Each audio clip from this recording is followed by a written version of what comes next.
Okay, so today I'm gonna do an unboxing of an Ender 3D printer. I'll list the model and type, etc. in the title of the video as well as in the description. So I've already cracked the tape. I haven't done anything else yet, so we'll do it together. This comes highly rated on Amazon and elsewhere. My son has this same exact model and has had it for a couple years and has done a lot of good things with it and speaks highly of it. So when I decided to finally take the plunge and get one myself, I went ahead and got the same model as him on Black Friday. Got it for a steal, $175 delivered. So that's a good deal for this printer. All right, so it looks like got some foam here. Inside we got everything packaged nicely. Got some paperwork here, which I'm sure you're supposed to open up and look at before you do anything else. But who does that? I'll probably look at it momentarily. Let's see what else we got here. This seems like something hard that's clipped onto the base. So I'm gonna try to see what comes loose. That comes out. I'm just trying to take that to the side. And that doesn't come out. That feels loose. I'm gonna try to just grab the base and see if it, aha. I'm gonna try to grab somewhere a little more stable. There we go. And there's our printer.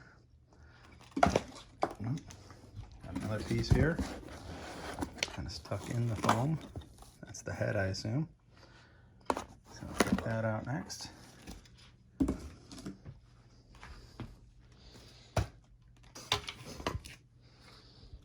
What else we got in here? I got this guy here. Okay.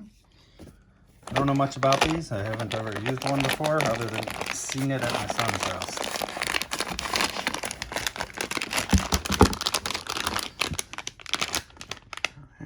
And board here and stuff. And that's the digital display for the controls. And this guy here looks like the power supply. It even says power supply. So there's the power supply. So it does appear to be a do-it-yourself assembly. We'll crack open the paperwork and see what it says to do.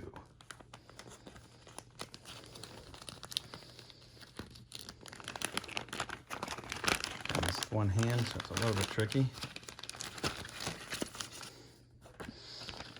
Okay.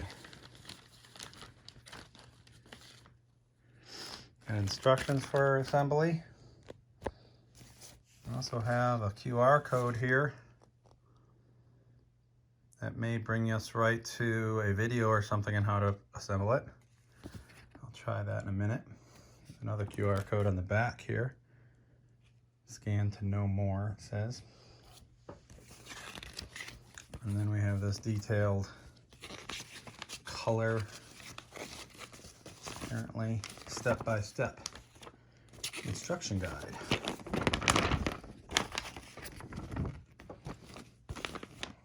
Apparently starts at 5 on that side. And here we go. So you start with a list of all your parts that should have come with it. And detailed sections of each part. And then you have steps that you have to follow. So I'm going to start putting it together. First I'm going to go through and make sure that everything that's listed here is physically available. Some stuff might be pre-assembled, some might not be, I don't know. But I'm going to pause the video for a minute to kind of go through that, and then I'll come back on and let you know my results. Okay, so I believe I have all the parts. They don't necessarily look exactly like the ones in these little cartoon drawings. So I'm going to kind of show you them as I find them here. So number one is this guy right there. So that is that. Okay, number two is the printer itself, the main unit. Number three is the power supply. Number four is that thing, the wheel, 3 wheels on it. 4. Number 5 is actually attached to the printer by this cable. So it comes attached, and it's that guy there. So it doesn't show that it's attached to anything, but it is. And then that's number 6, which is that one. Number 7 is this little guy here. Number 8 is that. Number 9 is this little plastic piece here with a little circuit board on it. Number 10 is this little, can't tell what it is in the little animation, but it's this tube. 11, can't quite tell what that is, but it's this metal piece here, which holds that tube. 12, this looks like a single piece. The image makes it look like a single piece. It says 2 pieces, but it doesn't really show how it's 2 pieces. It came in the bag as 2 completely separate pieces. Then 13 is the cable, the power cord. 14 is this cord here. Okay, so that finishes list 1. List 2 is all the beams. They're all aluminum beams. And so you have 15 is this one, 16, 17 is, it's in a sheath, but it's the actual, I don't know how you call it, but the gear post. And then 18 is this pole. You can tell the difference because of the various holes in them match what they look like on the pictures. And then 19 is the last of the posts. Okay, so that's list 2. List 3 is fasteners. It's all those guys. This would make you think that all the fasteners are black. That's not the case. So let's go through them. So the first one, where it says it's 4-piece, is 4. 1, 2, 3, 4, but they're silver. Okay, the next one says it's 2-piece. It shows them as black. There is 2, but they're silver. Okay, next one says that there's 4 of them. They have a little washer. I don't know if you can quite tell in the picture, but it has a washer. It's these guys here. So they are black. They do have the little washers built onto them. But you'll notice there's actually 5 of them, even though there's only supposed to be 4, so they gave you an extra. That's cool. Then you have these big ones here, which it says you're supposed to have 4 of. And again, I have 5. So again, they give me an extra. That's great. Then you have these 2 little nuts. They're silver, and there's 2 of them. Then you have those bolts, which also have a little washer. It says there's supposed to be 4 of them, but there's 5, and they're black. And then last but not least, it says you should have 2 little screws. It shows them as black, and they are black, and that's them right there.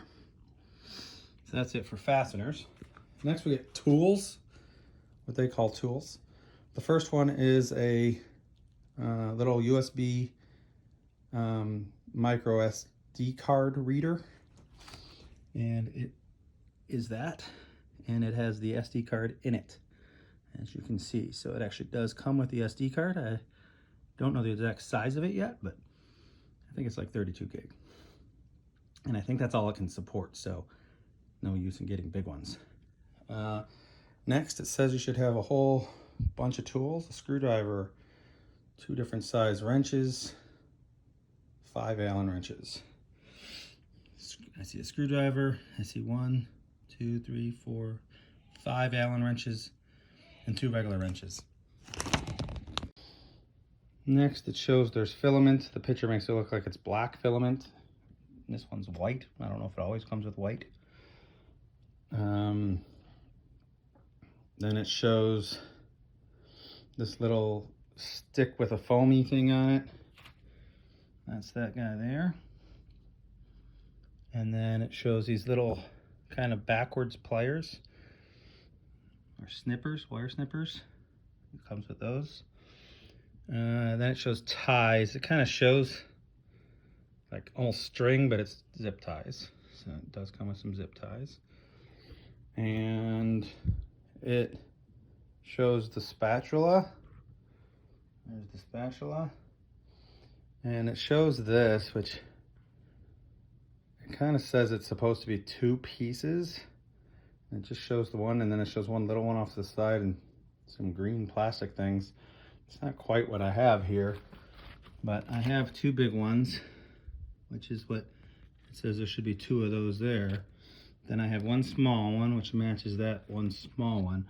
And then I have 3 blue plastics, 2 that are clips, smaller clips, 1 larger clip. I don't know if that's what those green things are supposed to be, but it doesn't look anything like that. So I'm gonna hope that that's the right piece. But that's it for the whole list. So I believe I have everything. They don't all look identical, but they're pretty close. So I think we'll be okay. So next I'm gonna go ahead and do each of these steps. Step 1, step 2, step 3. I will show you after each step how it looks. So I'm gonna do step 1, which is gonna require these guys here. It's going to require 16 and 17 over here, which interestingly enough, I'm sorry, no, it's going to require 15 and 16, which are the first 2, so those guys. Okay.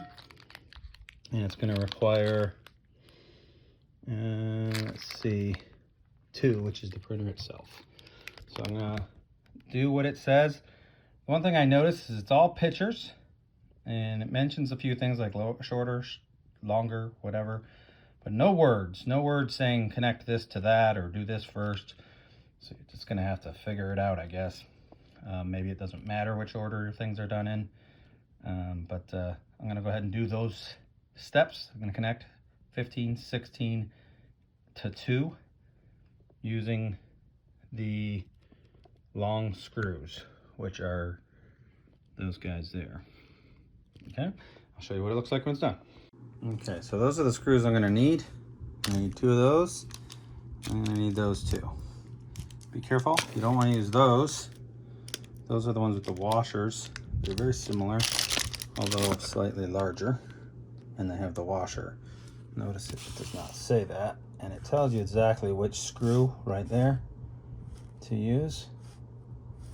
It tells you right there. So if there was any doubt, you can compare it to the list up there, the little MX code there, to know that you're getting the right ones. So I'm gonna go ahead and do it. Okay, so I've attached the front panel using these 2 screws here and an Allen wrench, and then the 2 silver screws I showed you before got put here and there. At first it was like, wait a second, where does this cable have to get dropped through? But as you can see, it sits off the bottom a bit, so it's okay that the cables are still hanging there. I can see that this is going to get plugged in to this, but the instructions don't mention it yet, so I'm not going to plug it in just yet, but that's pretty much where that goes, clearly. But the instructions don't mention plugging it in, so I'm going to wait, just in case there's a reason why they don't mention it. If they don't ever mention it, I'm sure I can figure out what plug goes where, based on what fits where. But so that's it. You can see the power supply is now hooked up. Control panel's hooked up, same thing. There's a bunch of plugs for the control panel to plug in. Assumedly some of these cables go into that. Hopefully it tells us where to plug them. If not, I'll figure it out and we'll go through it together. But there's lots of different stuff that gets plugged at different places apparently. So let's look at the next step. So that was step 2 complete. Step 3, we're gonna do that little tiny piece that has the control board on it. I don't quite understand. Those look the same to me. It says this is good, this is bad. I don't see a difference, honestly, so that's a really crappy way of telling me what's good and what's bad. I don't know if you see a difference. I don't. Those pictures look identical to me. So both are good or both are bad. But I'll put them on and we'll see what happens from there. Okay, I think I understand what it's saying now. You can kind of see it if you look really close.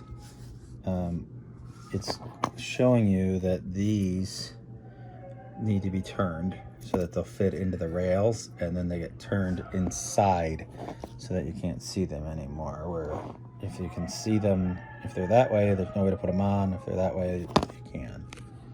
Okay, so I basically made them vertical so they could slide on, and then tightened them so they don't turn completely sideways. Just enough to hold it. So you can see it's in place. And I assume you want it at the bottom because that's what the picture shows. So I just kind of locked it in place right there towards the bottom of the rail, kind of level with the bottom, as you can see. That's step 3. Step 4. Step 4, we're gonna add the, what? We're gonna add the little side thing and the gear. So I'm gonna grab those and we'll get started on that. Okay, so I connected this with those 2 screws there. There's little short black ones that came by themselves. And then I put the vertical gear in. It doesn't show you whether or not the protective sheath is supposed to stay on there or not. So for now, I'm gonna leave it there. It doesn't show like a gear look to it. So I'm kind of assuming that it's supposed to stay on, at least at this point. But I'll keep going and see at what point that changes. So next is step 5. We're on the back now. So step 5, it looks like we're going to be connecting the other piece here to that. So we'll need number 18 and 6, and then 2 of the screws that have the little washers on them.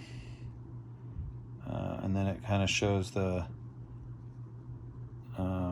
tip that we showed you for the tubing. So we'll go through that as well. So it doesn't really explain much, obviously, but it shows it again there, how that goes on. So I'll give it a try and we'll go from there.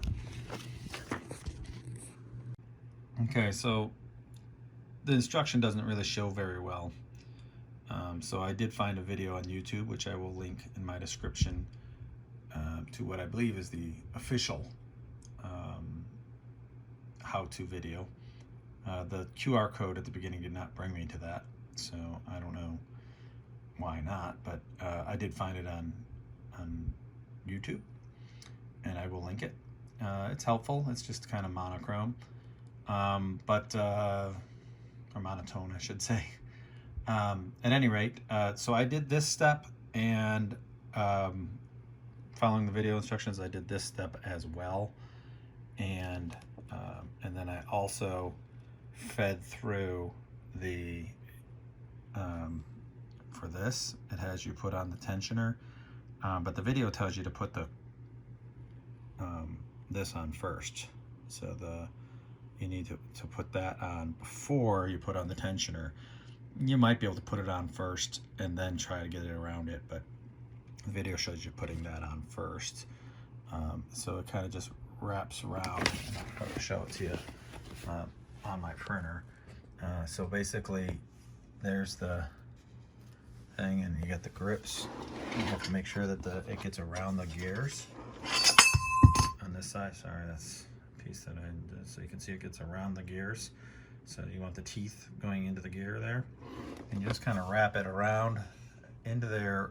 You pull it through, tuck it back in, and it rides the bottom along the bottom as well, as you can see. And then on the bottom, you can kind of see it just kind of pops in place. You grip, put one there and one on the other side. And then once it's attached to the print head there, that's when you put on this piece here. you loosen. It's just like putting it on the one on the other side. You loosen the screws, pop that in, and then tighten them down after getting it onto the belt. So the belt kind of wraps around it, and that's what you can see is what runs the print head along. So you want to make sure that that runs smoothly along the gear on the side there and along the tensioner here. And it should be fairly tight, but not, oh my God, like feels like it's gonna bust tight. So I finished all those steps, which brought me to, so step 5, 6, 7, 8 are all done. And then step 8 is actually sliding it onto the printer itself. So I've done that as well. And then step 9 is going to be simple. It's taking the last of the aluminum things. Again, you have these markers. Notice they're kind of drilled in a little bit bigger on one side. That's for the screw head to fit. And we had that same sort of thing when we were doing some of the other pieces. But I'm going to put that like that and like that. And I'll get my screws. Again, it's these guys here. And I'll drop those in. Find where they fit. And just put them in by hand first. Put them in by hand first. Just to get them in place so that it doesn't keep falling off. And then I can crank them down with the Allen wrench when I'm done. So I got 4 of those to put on. And that'll finish the crossbar, if you will. So I'll go ahead and do that, and then we'll look at what's the next step. So as you can see, it's installed now. And then you got those 2 black caps. Those are just end caps that just get popped onto either side of this thing to cover up like that, just to make it look a little prettier, I think, and to keep from getting cut. Not that they're sharp, but they're a little bit sharp. So safety at the same time. Okay, so now we'll look at the next step.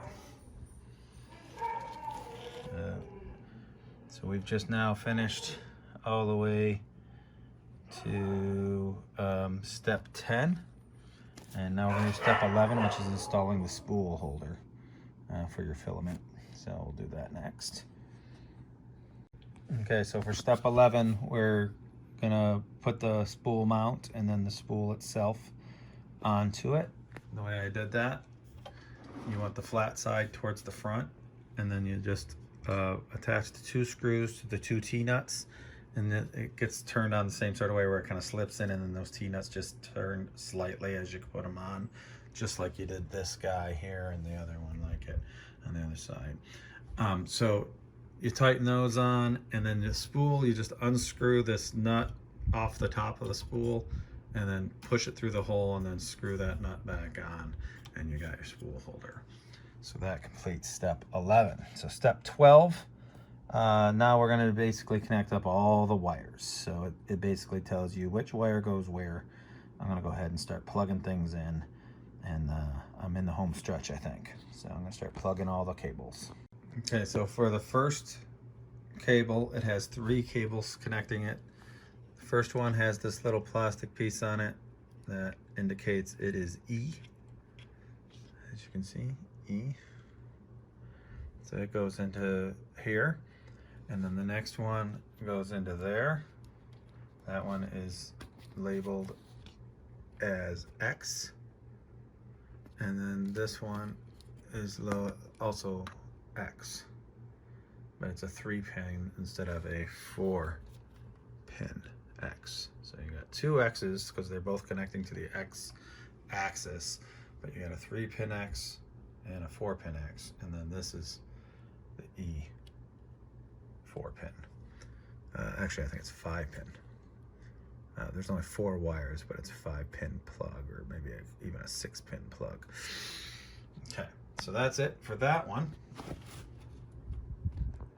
Next, I've kind of tipped over the printer, and you have this multicolored cable. The one in the video is just gray, but mine is multicolored, and he said in the video to connect it to the plug that's furthest away. So apparently these ones stay empty.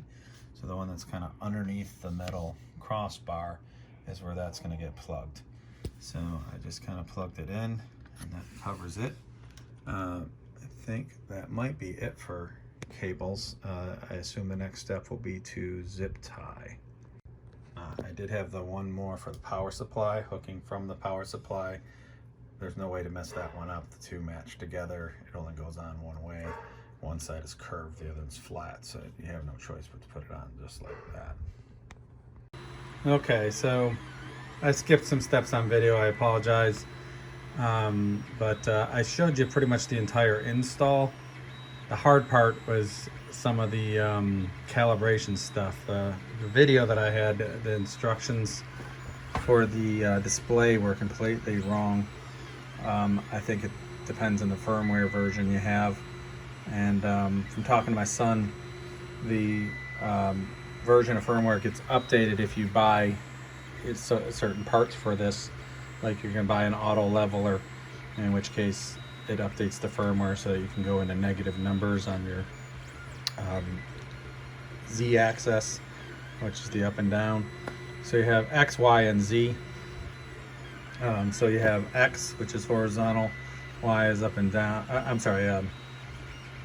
X, Y is the tray back and forth, and then Z is up and down, which goes up and down with the gear. So this is my first print. As you can see, it's printing a little boat. My son sent me the file for it. It's just a test file. He said it'll take about an hour and 45 minutes to print the little boat. So it is printing it. It printed a test line there, and then I think it kind of drew a line around the boat first, which I don't think is actually part of the print. I did notice that on the back end it didn't print completely that line. I assume that's because my bed must not be completely level. I did I spent quite a bit of time with the level, getting it so that it was properly level in all directions. It does not come with a level, so make sure you have a small enough level that you can have with it, unless you're going to buy the enhancement for the auto level, which is about $40 on Amazon. I will probably invest in that next. My son has a couple upgrades to his. He has an auto leveler, and he also has a addition to the bed with glass, which provides more uniform heating. I'll probably get that eventually as well. I got to see how much that one costs. But at any rate, it's printing. I'm not gonna lie, I had a real hard time. I could not get the head to come close enough to the bed. This part right here had a little tab, and that tab is what it rested on, and it's as low as you could put it. And with it on there, I could not get the nozzle close enough to the bed. It's supposed to go just to where it barely touches. And with the little tab, it wouldn't work. And I saw in another video on YouTube where somebody said, you might have to break that tab off. And sure enough, I had to break that tab off. So I actually basically just used the little plier thingies that it came with. And I just clipped the little tab off and then reattached it slightly lower. And then I was able to bring the Z-axis down enough to be able to print successfully. So it's kind of messed up that it comes that way and you have to actually cut a piece off in order to make it work. But apparently I'm not the first person to run into that. So if you have that problem, that's probably what you need to do. It's just a little tiny tab. I don't know if you can see it, but right there, I had to cut the tip so that it could go below instead of on top of. Otherwise it sits on top of this bar here. That's about it for this video. I'm sure as I do upgrades, I will probably film those as well. You know, give you a chance to see some of the things I've made with it when I do other videos. I'm planning on doing a set of Settlers of Catan pieces 3D Settlers of Catan pieces, which should be pretty awesome. Years ago, I made a set of Plaster of Paris Catan 3D pieces, and it took forever, and they're very brittle. So if you drop them once, they shatter, which kind of sucks. They're very cool. The set is very cool, but I've always wanted to make myself a 3D printed set that's more durable, that you can drop without it breaking. So that's one of the reasons I bought the thing, honestly, and to make other cool stuff. So I will keep you guys informed with other videos. If you have any questions, I am by no means an expert on 3D printing, but hope to become one. If not, nothing more, a active novice. So I'll be continuing to play with this thing, and over time I will upgrade it with different things that I'll let my son be the guinea pig, and anything he says was a good idea, I'll probably end up buying later as well. And I'll keep you informed. So if you liked the video, if you got anything out of it, like, subscribe, ask questions if you have questions. I'll try to answer them for you. All right, have a good one until next video.